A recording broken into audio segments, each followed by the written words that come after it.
this holiday season, I've just been reading this book, Management Skills for Everyday Life. And usually they teach you in improv to never say no. And I like to bring that spirit into the office.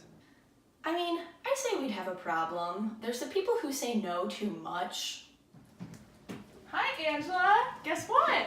What do you want, Kelly? I'm your secret Santa. Here's your Christmas present. No, I do not want that.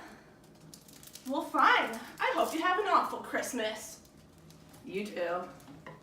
I thought this was the perfect gift for Angela. I mean, she's smiling. I'm smiling. It's what the world needs. How could she not love it? I can't believe Kelly thought I'd want that. It's so ugly. It looks worse than her clothes. I mean, come on. Didn't even have sprinkles in it. And there's the people who don't say no enough. So I just got this new sweater for the holiday Christmas party, and I think it's kind of perfect. I'm just gonna ask Pam. Dr. Mifflin? No, Michael's in a meeting. Yes. I'll have him get back to you. Yes, excuse me? Do you think this is good for the holiday party? Um, It's kind of cool, right? Yes. It's perfect. Cool. Yes. So Meredith asked me about her sweater for the Christmas party, and, I think it... Oh, should I have said no? And then there's just the people that say yes to outrageous requests. What do you need, Michael? As you know, there have been reports of the strange strangler near our office. So I need you to run a security task force. Is that a dagger? Can I use it? Yes, that's probably for the best. Fact. I do not have time for this. But also, I don't say no to Michael. Fact. I just need you to keep everyone in the office safe, keep it quiet, and keep an eye on Toby. Gotcha, boss. It's a solo mission. Does anyone know, what this is about? I bet it's about the Scranton Strangler. I bet it's something stupid. Scranton Strangler. I really don't care what this is about. Hey guys, I feel that we need to learn how to say no better in this office. So I brought in Mark Brown. Hey guys, how you doing today? So Michael, your boss, brought me in here today. He said we've been having some problems, communicating properly in the workplace, especially with saying no to tasks that we might not be able to handle. So I have 4 professional techniques you can use, not only in the workplace, but also in your everyday lives, just to kind of give you a respectful out in certain situations that you don't know how to handle otherwise. So the 4 methods I have are reference, referral, connection, and last resort. So we'll start with reference because I think it's pretty much the easiest to understand.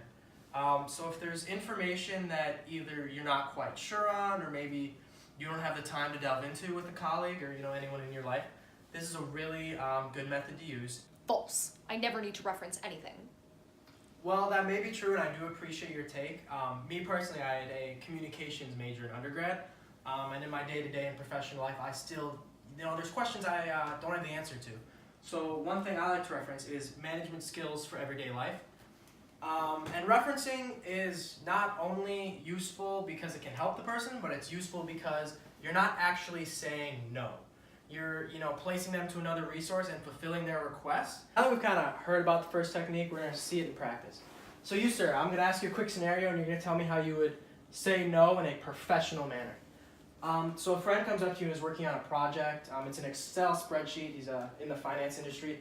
How would you kind of help him with that, even though you don't yourself have the knowledge? I got this one. Sir, Michael?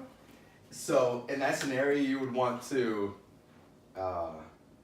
just look it up in the encyclopedia and really see what you need to learn from that. That's what you should do in that scenario.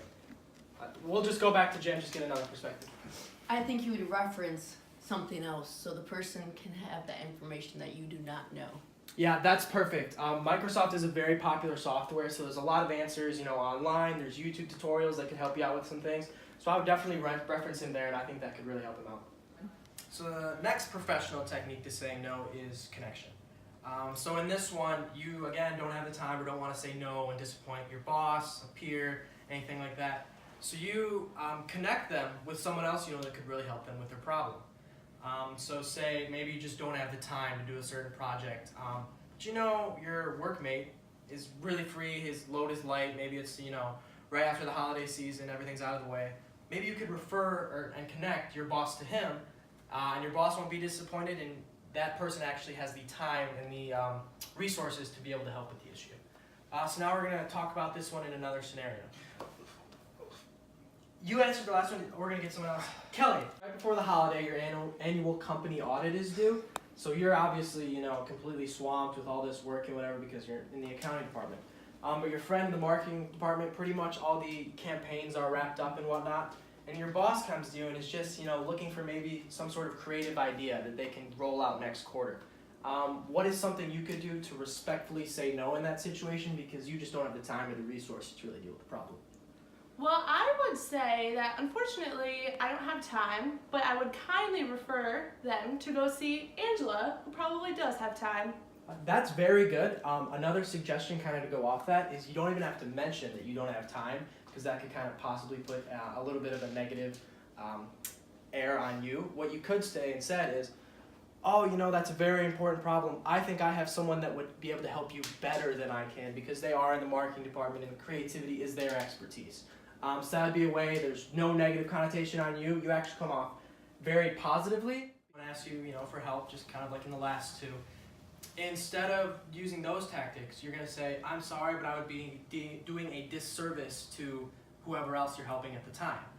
They actually come out of this interaction viewing you favorably because they see you helping someone else in the company.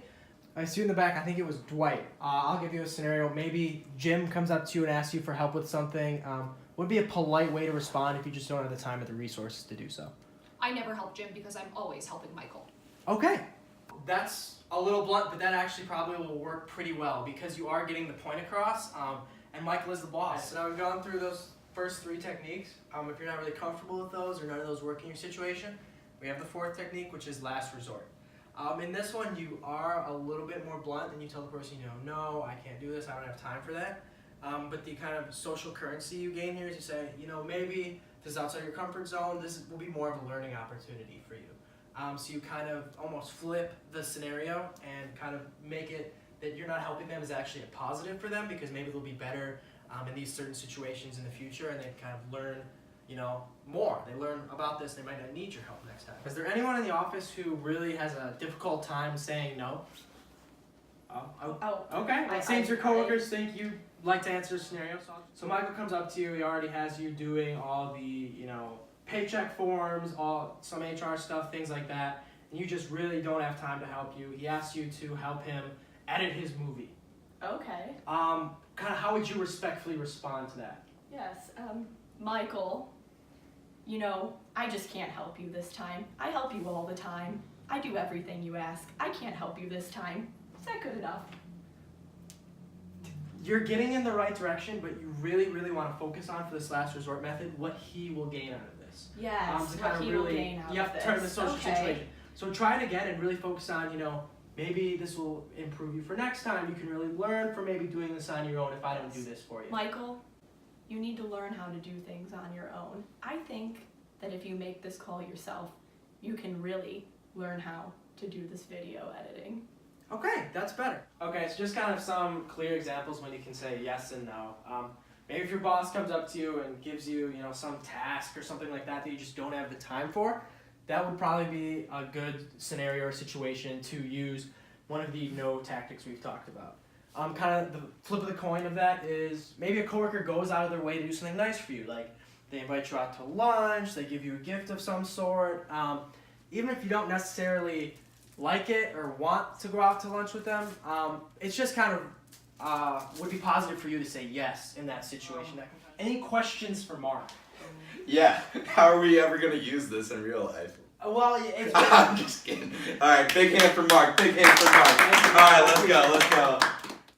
I think we all learned a lot from the meeting. We all got a lot out of it today, and we're gonna be better as a family. And there's just a quote I wanted to share that I really like. Managers who don't listen to others are unlikely to hear important info. Paula J. Caproni, Michael G. Scott.